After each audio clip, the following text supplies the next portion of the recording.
సోదర సోదరిమల్లారా, మహాశైలారా, మిత్రులారా, మన సమాజంలో అశ్లీలత అనేది, అక్రమ సంబంధాలు, అత్యాచారాలు, మానభంగాలు రోజుకు రోజుకు పెరిగిపోతున్నాయి.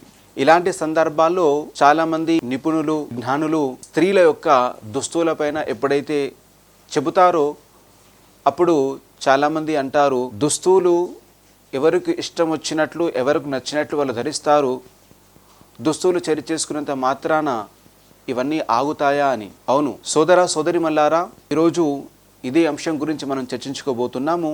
పరదా ఎందుకు, ముఖ్యంగా ఇస్లాం పరదా గురించి ఎందుకు నొక్కి వక్కానిస్తోంది, ఇస్లాంలో పరదా అనేది తప్పనిసరి ఎందుకు ఉంది, ఈరోజు మనం తెలుసుకుందాము. ఖురాన్ గ్రంథాన్ని కనుక మనం పరిశీలించినట్లయితే 33వ సూర 59వ వచనంలో సర్వ సృష్టికర్త అల్లా దైవ ప్రవక్త సల్లల్లాహు అలైహి వసల్లం వారిని ఉద్దేశించి సెలవిచ్చారు, యా అయ్యుహన్ నబియ్యు ఖుల్ లి అజ్వాజిక వ బనాతిక వ నిసాఇల్ ముమినీన్ యుదినీన అలైహిన్న మిన్ జలాబిబిహిన్. ఓ ప్రవక్త, మీరు మీ భార్యామణులకు, మీ కుమార్తెలకు, విశ్వాసులైన స్త్రీమూర్తులకు తెలియచేయండి, వారు తమ తలలపైన నుండి ఒక వస్త్రాన్ని, దుస్తులను వ్రేలాడుకోమని, కప్పుకోమని చెప్పు.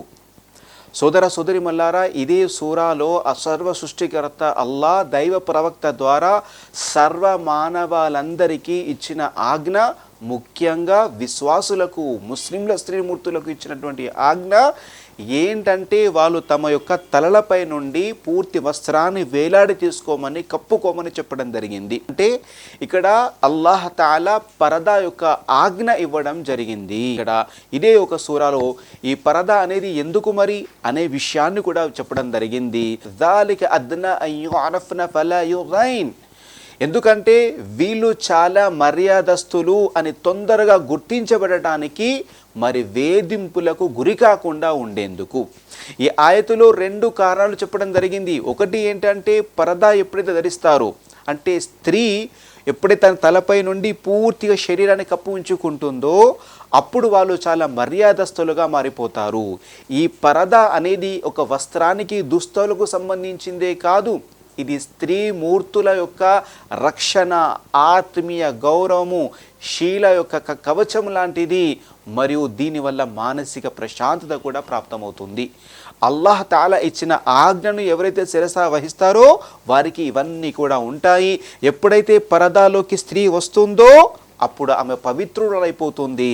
అంటే ఆమె చెడు చూపు నుండి కాపాడబడుతుంది, మరియు మర్యాదస్తులుగా మారిపోతుందంటే ఆమెను గౌరవించడం జరుగుతుంది. సోదరులారా, నేను ఎక్కడికో కాకుండా మీరు వార్తల్లో చూసి ఉంటారు, విని ఉంటారు, చాలామంది సినిమాల్లో పనిచేసే యాక్టర్స్, సినిమా హీరోయిన్స్ ఎప్పుడైతే షాపింగ్కి వెళ్ళాలనుకుంటారో వారే తమ ఇంటర్వ్యూలో స్వయంగా చెప్పిన విషయం కూడా, మేము అలాంటి యొక్క పబ్లిక్ వెళ్ళాలంటే బురకా ధరిస్తామని, మేము బురకా ధరించుకొని బురకా వేసుకొని వెళ్తామని. ఎందుకంటే ఆ బురకా వేసినప్పుడు వారు ఎవరో కూడా తెలియదు.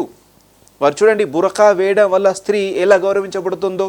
మరి ఈ రోజుల్లో కనుక మీరు సర్వేలు చూసినట్లయితే, ఎక్కడైతే అక్రమ సంబంధాలు కానివ్వండి, లేదా అత్యాచారాలు కానివ్వండి, మానభంగాలు కానివ్వండి, ఎవరైతే వేధించబడుతున్నారో, ఈ టేజింగ్ జరగబడుతుందో, వీటిని కనుక చూస్తే అత్యధిక మంది ఎలాంటి వాళ్ళు, అందులో చాలామంది ఎలాంటి వాళ్ళు ఉంటారు, ఇక్కడ బురఖా ధరించిన వాళ్ళై ఉంటారు. అంటే వస్త్రాల ద్వారా, చిన్న చిన్న దుస్తుల ద్వారా, అంటే బురఖా లేనటువంటి స్త్రీలు ఎక్కువగా బాధితులుగా, విక్టిమ్స్గా మనం గుర్తించవచ్చు. దీన్ని మీరు కూడా గమనించవచ్చు. ఎంతోమంది మంచి ఉదాహరణ ఇస్తున్నారు. ఒక చాక్లెట్తో పోల్చి, చాక్లెట్ కవర్ నుండి తీసామనుకోండి, ఈగలు అనేవి ఏ చాక్లెట్ పైన ఉంటాయి, కవరు ఉన్నటువంటి ఒక చాక్లెట్ పైన, లేదా కవర్ తీసిన చాక్లెట్ పైన.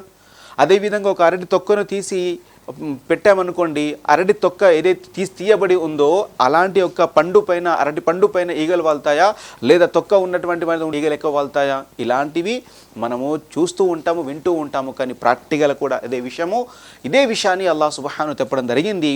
ఒక స్త్రీ ఇంటి నుండి బయటికి వస్తుందంటే, ఈ స్త్రీ ఫలానా వాళ్ళ కూతురు, ఈ స్త్రీ, ఈ అమ్మాయి ఫలానా వాడి చెల్లి, పనాడి వాళ్ళ అక్క అని సమాజంలో గుర్తించబడతారు.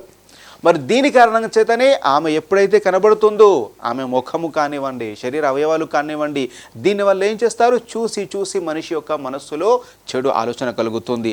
అయితే ఇస్లాం ముందు చూపుల్ని కట్టేస్తుంది.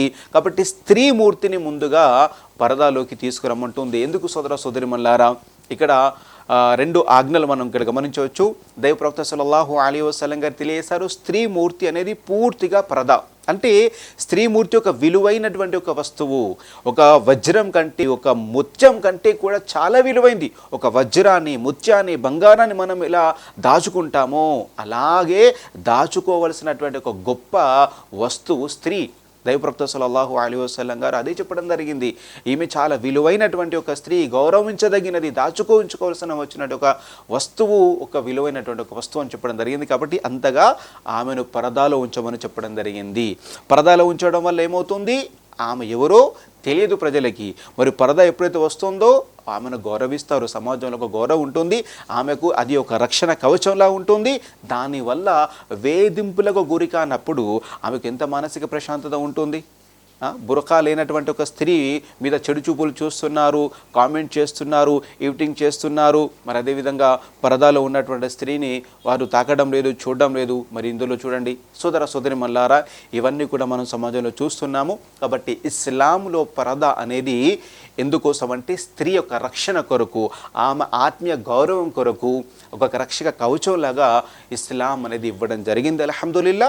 మరి ఆనాటి కాలంలో ప్రవక్త గారి కాలం నుండి మరియు ప్రళయం వరకు కూడా ఇన్షాల్లా ఇస్లాం ఆదేశాలకు అనుగుణ వారందరికీ కూడా వీరు పాటిస్తూ ఉంటారు. అల్హమ్దులిల్లా. మరియు దీన్ని ఎవరైతే తమ ఆత్మీయ గౌరవంగా, అల్లా ఆజ్ఞగా, రక్షక కవచంగా భావిస్తారో అల్హమ్దులిల్లా, వారికి తెలుస్తుంది ఇలా సమాజంలో ఎంత గౌరవంగా మరియు ఎంత ప్రశాంతంగా, ఎంత భద్రంగా వాళ్ళు ఉంటున్నారన్న విషయం మనకు తెలుస్తుంది. కాబట్టి సోదర సోదరి మల్లారా, ఈ పరదా అనేది ప్రతిబంధకం కాదు, అంటే బలవంతం కాదు. నౌజుబిల్లా. చాలామంది ఏమంటారు, పరదా యొక్క దౌర్జన్యం, నౌజుబిల్లా, అంటే మహాపాపం ఇది. ఇది కేవలము ఎవరైతే తమ యొక్క మనోవాంఛల్ని లేదా చూపుల ద్వారా ఒక పాక్షిక ఆనందాన్ని పొందడం కొరకు కోరే పురుషుల నుండి వచ్చినటువంటి ఒక విషయం. వాస్తవంగా చెప్పండి, పురుషుడి యొక్క చూపు స్త్రీ వైపు వెళ్తుందా, వెళ్ళదా? వెళ్తుంది. అందుకోసమే అల్లా సృష్టికర్త ఖురాన్లో పురుషులకు చెప్పడం జరిగింది, స్త్రీలకు చెప్పడం జరిగింది, మీరు మీ యొక్క దృష్టిని క్రిందికి వాల్చండి. అందుకనే స్త్రీని డైరెక్ట్గా చూసి మాట్లాడకుండా కిందికి మీరు మీ చూపులను వాల్చి మాట్లాడమని ఒక ఆజ్ఞ ఇవ్వబడింది. అదేవిధంగా స్త్రీలకైతే ఇక పరపురుషుడితో అవసరం లేదు. అలాంటి స్థితి వచ్చినప్పుడు కూడా ఆమె కఠినంగా, అంటే మృదు యొక్క స్వరంతో కాకుండా కఠినంగా మాట్లాడమని చెప్పడం జరిగింది. ఎందుకంటే మృదు స్వభావం వల్ల కూడా మళ్ళీ మనిషిలో తప్పుడు ఆలోచనలు రేకెత్తిస్తాయి. కాబట్టి ఇస్లాం ఇలా ఒక నిబంధనలను, ఆదేశాలను ఇచ్చింది, ఎలా మాట్లాడాలి, ఎలా ఉండాలి అనే విషయం. కాబట్టి అల్హమ్దులిల్లా ఈ రోజుల్లో కూడా మీరు చూడండి, ఈ యొక్క పరదా ధరించినటువంటి ఒక డాక్టర్స్లు ఉన్నారు. అల్హమ్దులిల్లా. పరదాలో ఉంటూనే కూడా అల్హమ్దులిల్లా తమ యొక్క సేవలు అందిస్తున్నారు. ఇంజనీర్స్ ఉన్నారు, అలాగే పైలట్స్ ఉన్నారు. ఈ యొక్క ఇస్లాం అనేది కేవలము స్త్రీ మూర్తిని తమ యొక్క సౌశీల్యతను, తమ యొక్క శీలాన్ని, రక్షణను భద్రం కల్పిస్తూ అన్ని రంగాల్లో కూడా ముందుకు వెళ్ళమని చెబుతుంది. అదేవిధంగా అల్హమ్దులిల్లా ప్రవక్త గారి కాలంలో లాంటి స్త్రీమణులు ఉన్నారు. ఈనాడు రోజులు కూడా అల్హమ్దులిల్లా అలా ఎంతోమంది స్త్రీమూర్తులు, ముస్లిం మహిళలు, కుమార్తెలు, చెల్లెళ్ళు అల్హమ్దులిల్లా పరదా వేసుకునే తమ విద్యారంగంలో, తమకున్నటువంటి ఒక రంగంలో కూడా ఎంతో అభివృద్ధి చెందుతున్నారు, పురోగతిని పొందుతున్నారు. కాబట్టి పరదా అనేది ప్రతిబంధకము, అడ్డు అనేది ఎంత మాత్రము కాదు. ఇది స్త్రీ మూర్తికి ఒక గొప్ప గౌరవము, ఇస్లాం ఇచ్చిన గౌరవము. దీన్ని మనందరం ఈరోజు గ్రహించాల్సిన విషయం ఉంది. మరియు ఈరోజు మిగతా ముస్లిమేతర సోదరిమణులు ఎవరైతే ఉన్నారో వాళ్ళు కూడా చాలామంది ఈ రోజుల్లో కూడా ప్రతి ఒక్కరు చున్ని కట్టుకోవడం కూడా అలవాటైంది. మీరు చూసే ఉంటారు, బయటికి వెళ్ళినప్పుడు కూడా వాళ్ళు కట్టుకుంటున్నారు. అది అంటే ప్రతి ఒక్క స్త్రీ దీన్ని గుర్తిస్తుంది. కానీ ఇక్కడ కొంతమంది మళ్ళీ ఈ యొక్క హయ్యర్ ఎడ్యుకేషన్ అని చెప్పేసి, ప్యాషన్ అని చెప్పేసి, ట్రెండ్ అని చెప్పేసి, నా శరీరము నా ఇష్టము, నా జీవితము నా ఇష్టము, ఇలాంటి కొటేషన్స్తో నౌజుబిల్లా ఏమవుతుందంటే ఈమె శైతాన్ యొక్క విచ్చలవిడితనానికి పాల్పడుతుంది. అసలు వాస్తవంగా ఇదే ఈరోజు సోదర సోదరిమల్లారా, దుస్తువులు కప్పుకోవడం అనేది ఇది ప్రకృతి ఇచ్చినటువంటి విషయము. ఇది సౌశీల్యంగా ఉండడం అనేది ఇది మంచి విషయము. కానీ నౌజుబిల్లా తమ యొక్క శరీర అంగాలను పెట్టి లేదా పొట్టి పొట్టి దుస్తులు వేసుకోవడము, లేదా అర్ధనగ్న దుస్తులు వేసుకోవడము, ఇది పురోగతి ముమ్మటికి కానే కాదు. ఇది ఒక రెచ్చగొట్టితనం కూడా అవుతుంది. అంటే చాలామంది ఏమనుకుంటారు, మనిషి వేస్తుల్లో దుస్తుల్లో ఏముంది, ఆ స్త్రీ యొక్క మనస్సులో ఉంటుంది అని. సోదరిమల్లారా, దైవ ప్రవక్త సల్లల్లాహు అలైహి చెప్పిన విషయం ఎక్కడ ఉంది అంటే, ఎప్పుడైతే స్త్రీ ఇంటి నుండి బయటకు వెళుతుందో ఆమెతో పాటుగా శైతాన్ ఆమెను ఆకర్షణంగా చూపిస్తాడు అని. ఇక్కడ ఏంటి ప్రాబ్లం, ఇక్కడ కేవలం స్త్రీతో పాటు ఒక శైతాన్ ఉంటాడు, వాడు రెచ్చగొడతాడు.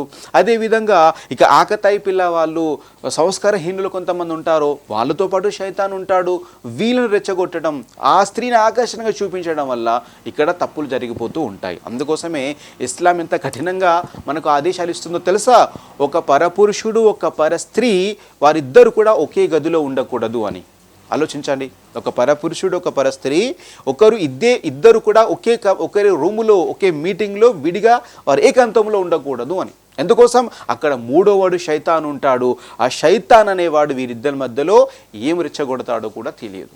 సోదరిమల్లారా, కాబట్టి ఇక్కడ ముఖ్యంగా స్త్రీ యొక్క సౌశీల్యతను, స్త్రీ శీలాన్ని కాపాడడమే ఇస్లాం యొక్క గొప్ప ఆదేశము, ఆజ్ఞ. అందుకోసమే ఇస్లాంలో పరదా అనేది ఉండడం జరిగింది. కాబట్టి ఇక్కడ మనం గమనించాల్సిన విషయం కూడా ఇదే. ఇస్లాము స్త్రీని కాపాడడం కోసం, ఆమెకు మానసిక ప్రశాంతతను ఇవ్వడం కోసం ఆ నిబంధనను మనకు పెట్టడం జరిగింది. అల్లాహ్ సుబ్హానహు వ తఆలా ఈ విషయాన్ని అర్థం చేసుకొని ముస్లిం మరియు అందరి స్త్రీలకు కూడా ఈ విధానాన్ని పాటించేటటువంటి ఒక భాగ్యాన్ని అల్లాహ్ సుబ్హానహు వ తఆలా అందరికీ అనుగ్రహింపచేయుగాక. ఆమీన్. అస్సలాము అలైకుం వరహ్మతుల్లాహి వబరకాతుహు.